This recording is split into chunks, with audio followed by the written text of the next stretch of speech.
Hari ini kita teman-teman dari UNMU ada sesi penyuluhan, yaitu temanya tentang kesehatan reproduksi remaja. Sebelum mulai acara pagi hari ini, marilah kita sama-sama mengucap basmalah terlebih dahulu.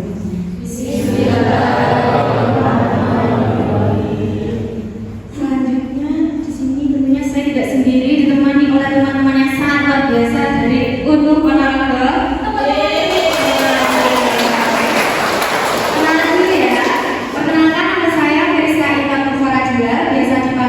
Veriska. Selanjutnya dari mana dulu? Dari sana, dari sini ya. Monggo selanjutnya.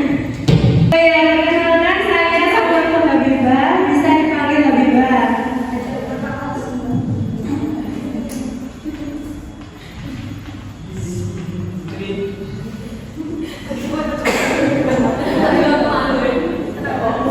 Perkenalkan nama saya Catherine Karisma, bisa dipanggil Catherine.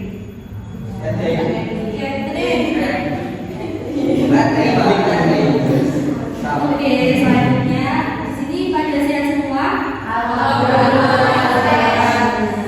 Kenapa nama saya Amanina Dwi Bisa? Di sini saya bisa dipanggil Mbak Mari.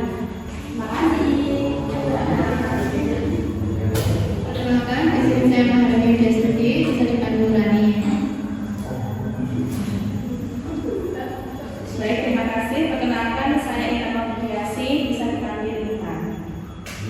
Bu Guru, bisa Ya, perkenalkan saya Ruki Aku Tiga Sema Putri, bisa dipanggil Putri saja.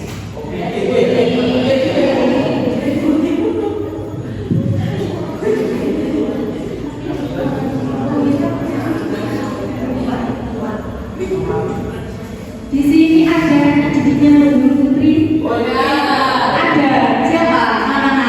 Berapa orang? Bu Putri mengaku pelajaran apa ya dia? produktif. Produktif. Iya, Produktif. dalam konsentrasi keahlian asisten perawatan. Tepuk tangan dulu dong. Nanti aku punya pantun nih. Berarti kalau pantun harus terima kasih. Saya ambil. Pantunnya pergi ke desa naik taksi. Beli soto pakai nasi. Ayo perhatian ke sini, jangan mikir yang nggak pasti.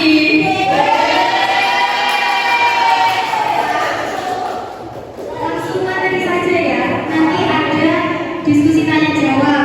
Kalau ada yang tanya, kakak-kakaknya di sini ada door prize yang menarik. Jadi harus tanya. Oke? Langsung saja ya Pak. Oke, monggo pemateri kita hari ini ada Mbak Habibah dan Mbak Amanina. Oke, langsung saja Kak. Monggo.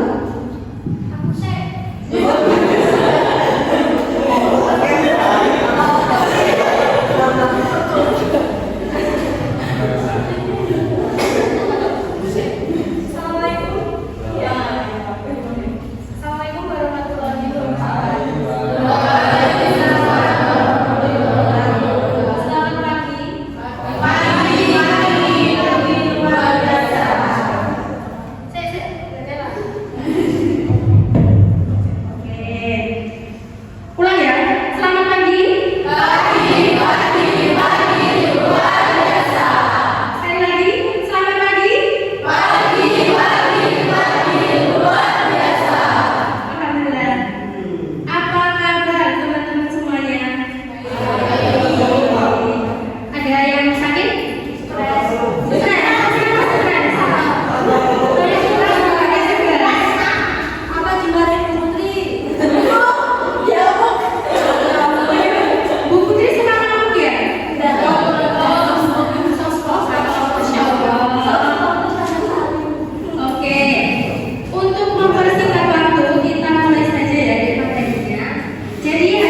Oke. Remaja. Remaja adalah kelompok usia 10 sampai dengan 18 tahun. Adik-adik di sini usianya berapa? 19. Ya Allah, kamu udah SMK aja. Kamu harusnya di PAUD sana. Oke. Ada 20. 20. Ya, jangan percaya. Tipu daya lelaki sangat dahsyat.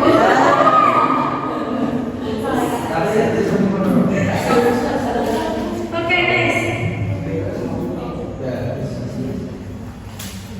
Pubertas. Ada yang tahu nggak pubertas itu apa? Jangan membaca. Itu apa ada yang mau nggak pubertas? Pubertas apa? Masa peralihan anak-anak ke remaja. Oke, betul. Jadi masa pubertas itu adalah masa peralihan dari anak-anak menjadi dewasa. Jadi waktu pubertas itu banyak banget perubahan fisik yang terjadi sama kita. Oke, next. Perubahan fisik kita apa aja? 1. Perubahan fisik pada laki-laki, tumbuh janggut. Adik-adik yang laki-laki,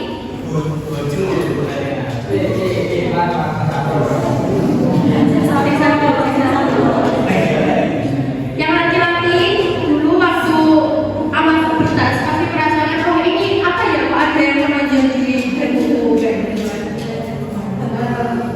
Terus tumbuh rambut di wajah dan tubuh dan juga di tempat-tempat lain. Apa? Jadi nggak maaf ya.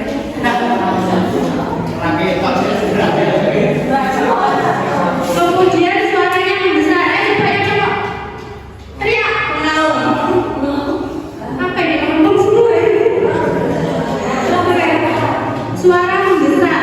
Jadi yang dulu anak-anak laki-laki itu pas masih SD, masih PAUD itu suaranya masih kayak gitu. Sekarang bisa jadi menggelegar. Oke. Dan mengalami mimpi basah. Kemudian untuk pada perempuan payudara membesar. Kita belak-belak aja di sini karena kita sama-sama sudah menginjak usia mau dewasa, jadi kita sama-sama tahu. Jadi mbak-mbak di sini bukan membahas suatu hal yang keras, bukan suatu hal yang jorok, bukan. Jadi ini adalah edukasi, adalah pendidikan yang harus kita sama-sama tahu ya. Oke. Payudara membesar.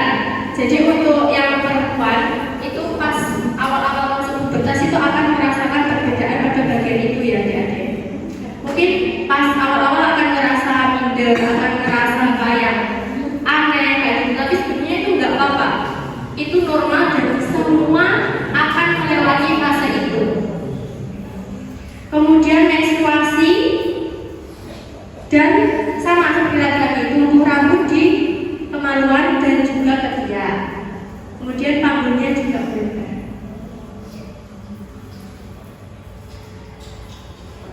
Ini perubahan fisiologis remaja. Pada laki-laki perubahan organ reproduksi. Jadi testis membesar dan produksi sperma itu dimulai. Jadi ketika masuk masa pubertas itu laki-laki itu sudah bisa menghasilkan yang namanya sel sperma. Jadi sel sperma itu bertugas untuk membuahi sel telur supaya terjadinya pembuahan, kemudian terbentuknya embrio dan juga janin. Jadi di usia pubertas ini laki-laki sudah bisa menghamili ya adik-adik. Jangan dilakukan sebelum menikah. Perhatian, jangan dilakukan sebelum menikah, oke?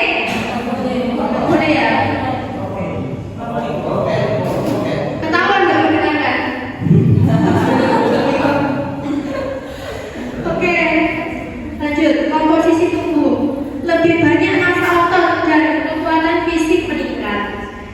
Jadi adik-adik yang cewek biasanya ngerasa nggak sih kalian waktu dulu itu punya temen cowok badannya tuh di bawah kita, lebih kecil dari kita, terus tiba-tiba pas SMP atau SMA tuh ketemu mereka udah tinggi besar kayak gitu.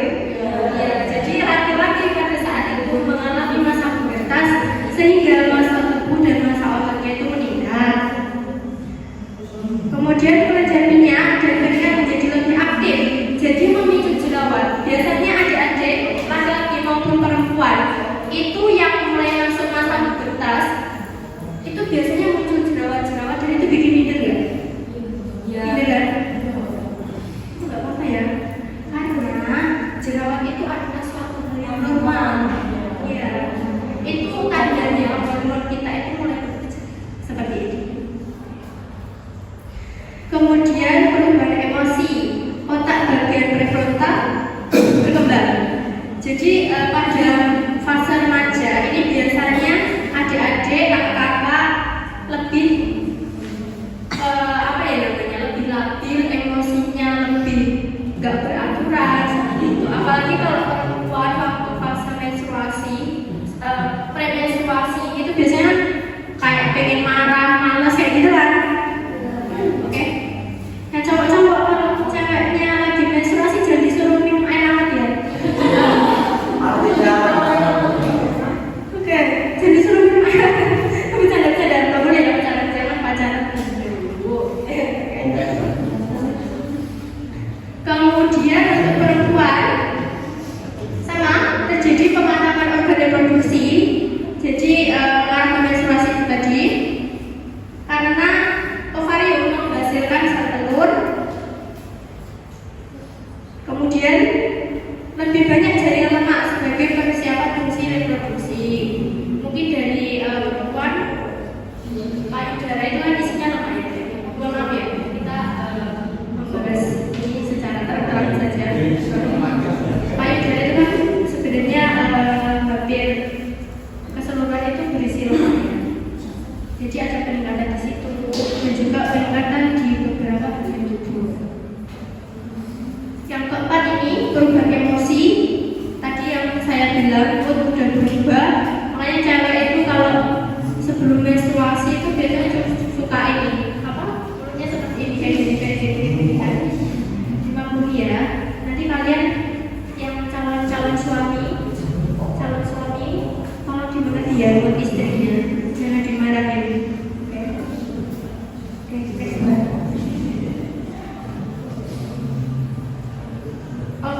Sistem reproduksi laki-laki. Sepertinya saya sudah mulai lelah ya teman-teman. Tenggorokannya sudah baik, jadi saya mau minum dulu dan ini akan dilanjutkan oleh Mbak Marina saja ya. Baik, yang selanjutnya materinya akan saya lanjutkan ya. Di sini yang jurusan penerawatan ada yang cowok apa cewek semua? Cewek semua. Ada yang cowok tapi nggak ikut mbak. Biasanya ini udah diajar buku tentang sistem reproduksi laki-laki juga. Yang diajar cuma kesehatan aja, yang lainnya yang PSM, TP, FL, tidak. Oh iya.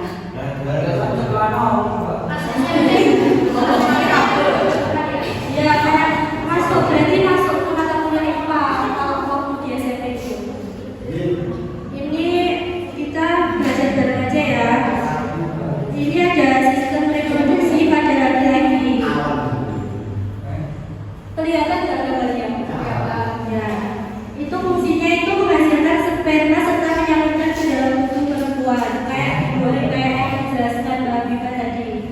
Itu untuk sistem reproduksi laki-laki sendiri ada vas deferens, kemudian ada penis, selanjutnya ada testis, kemudian ada vesicula cervicalis, ada kelenjar prostat, selanjutnya ada kelenjar ovar serta epididymis. Di situ mempunyai fungsi yang berbeda-beda tentunya. Baik, selanjutnya Mbak. Yang selanjutnya ada sistem reproduksi perempuan. Di sini fungsi secara umumnya bisa menghasilkan sel telur yang akan dibuahi dari sel sperma tadi. Kemudian bisa untuk tempat terjadinya fertilisasi. Selanjutnya ada perkembangan embrio. Di sini untuk organ perempuan sendiri ada 4 ya. Ada juga fallopi, uterus, vagina, sama ovarium. Yang kesehatan pasti udah bahas lagi ya. Oke, lanjut.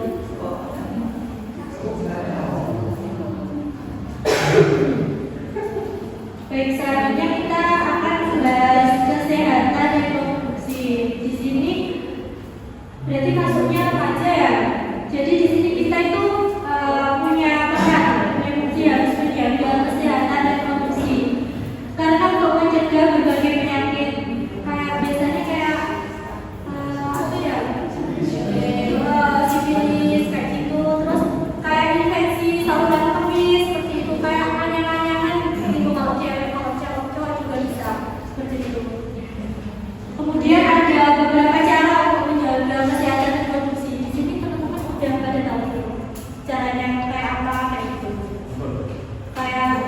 cara untuk menjaga kesehatan remaja.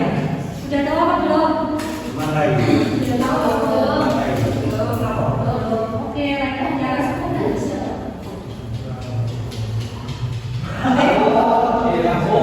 Didengarin dulu ya. Di sini caranya untuk menjaga reproduksi itu bisa menjaga kebersihan organ reproduksi. Itu seumpama kalian waktu BAB atau BAK itu waktu kayak disiram kayak gitu. Setelahnya BAB sama BAK itu kalau bisa dilap pakai tisu gitu ya, biar bakterinya enggak nempel gitu. Terus kalau pakai celana dalam itu usahain celana dalamnya bisa menyerap keringat seperti itu. Kemudian memilih pasangan hidup yang sehat. Adik-adik di sini itu benar-benar diperhatikan. Sebelum menikah kita harus memilih pasangan hidup yang sehat. Mulai dari sekarang pun juga kayak gitu harus diatur. Nggak boleh kayak bermain-main seperti itu kan. Paham nggak maksudku? Selanjutnya menunda pernikahan serta kehamilan di usia yang tepat seperti itu. Kemudian melakukan pemeriksaan kesehatan secara teratur.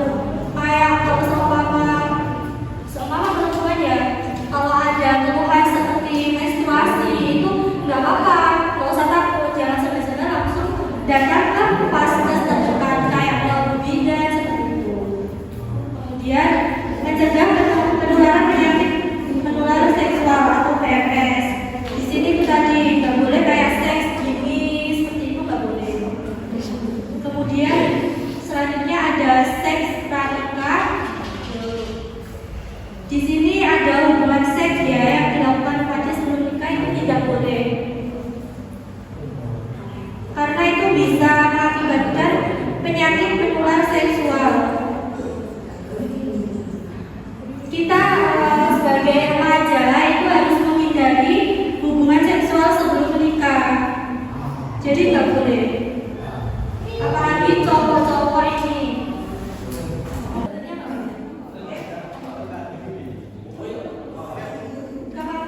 Selanjutnya kita kan di sekolah pasti ada ekstrakurikuler ya deh. Di sini ekstranya apa ya?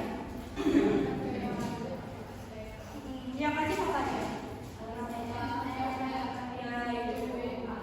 Jadi waktu-waktu yang muda itu diusahain untuk ikut ekstrakurikuler.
perkawinan atau PUB. Ada beberapa efek dalam 3 pokok permasalahan remaja yaitu narkoba, seks pranikah, dan pernikahan usia anak atau usia dini yang harus dihindari oleh remaja. Rencana, remaja harus memperhatikan pendidikan, karir, dan kebutuhan keluarga. Sedangkan untuk pendewasaan usia perkawinan atau PUB, remaja diharapkan menikah pada usia minimal 21 tahun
Baik, siapa tadi yang bertanya perbedaan HIV sama AIDS? Kamu ya? Dan kamu namanya siapa? Sally. Oke, baik ya. Jadi kalau HIV sama AIDS ini beda. HIV itu sebelum AIDS. Jadi AIDS itu kan dari HIV, gitu ya sebenarnya. Di HIV itu penyebabnya adalah virus. Bisa disembuhkan atau tidak bisa, tapi bisa dikontrol dan bisa, gitu ya. Kemudian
kasih. Oh, Mbak.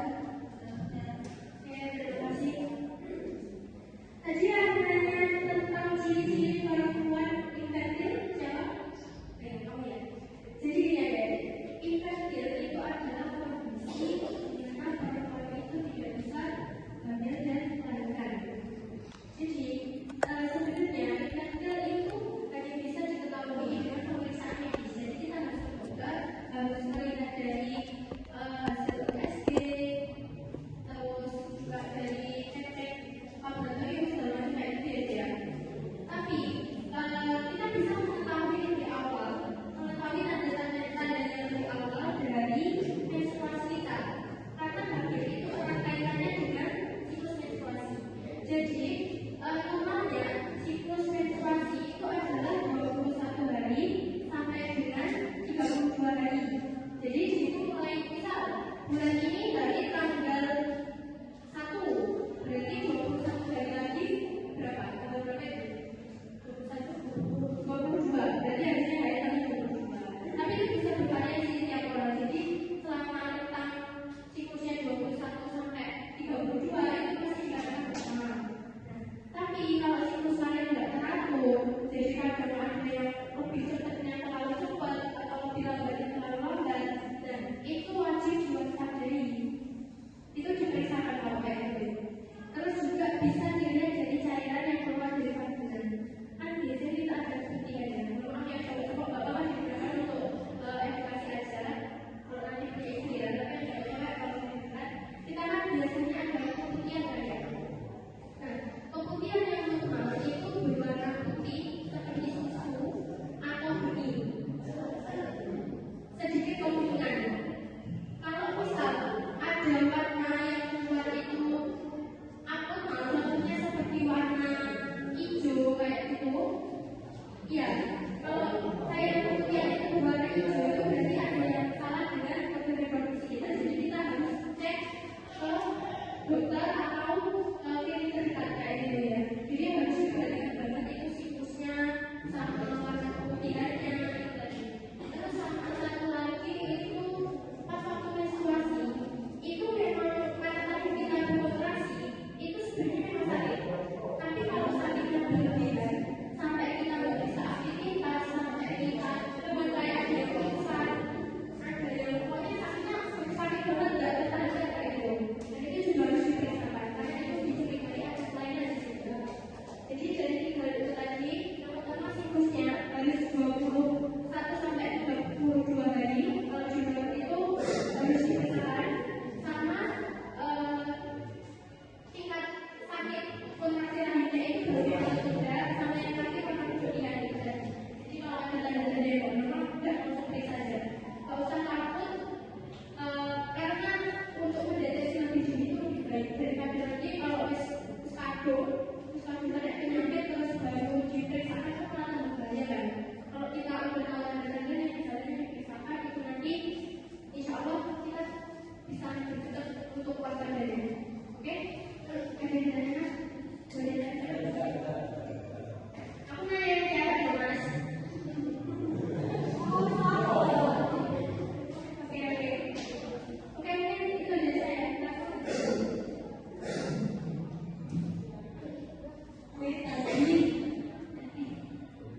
Pertanyaan dari Rio.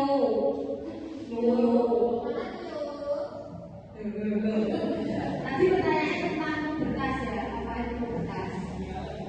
Ketinggalan kalau tanya di rumah. Jadi berkas itu kondisi di mana seorang itu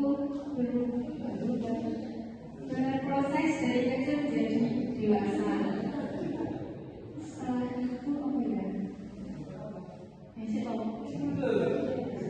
Jadi pada masa pubertas itu terjadi perubahan fisik. Misalnya tadi kan sudah dijelaskan sama teman-temannya. Ada kalau yang cowok itu jatuh, dadanya bidang, tambah tinggi, tambah besar, sama kayak saya juga pembuluh darah. Apa tadi? Tumbuh bulu di rumah atau di tempat yang lain. Jadi seperti itu jelas. Terima kasih. Sama-sama.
Oke,